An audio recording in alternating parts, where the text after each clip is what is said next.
UN Security Council Situation in the Middle East, Israel, Iran, United Nations. UN Secretary General Antonio Guterres and the heads of UN agencies have condemned Saturday's joint Israeli and US attacks on Iran and the Iranian retaliatory strikes on Israel and the Gulf regions.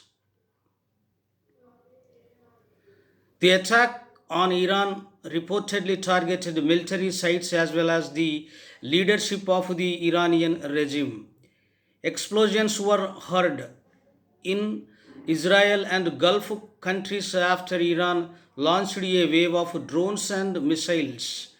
Mr. Guterres declared that the military escalation in the region undermines international peace and security and recalled that all member states must respect their obligations under the international law, including the Charter of the United Nations, which prohibits threat of the use of force against the territorial integrity or political independence of any state or in any other manner inconsistent with the purposes of the United Nations.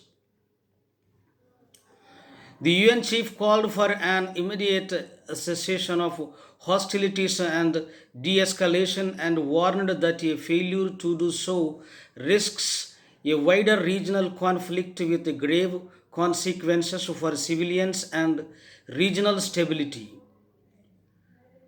Risk of destruction on an unimaginable scale, senior officials added their own responses on Saturday morning. Volker Turk, the High Commissioner for Human Rights, said that bombs and missiles are not the way to resolve differences but only result in death, destruction, and human misery. Civilians, he noted, ended up paying the ultimate price. Mr. Turk called for all parties to return to negotiations in order to avoid a wider conflict that would mean further civilian deaths and destruction on a potentially unimaginable scale, not just in Iran but across the Middle East region.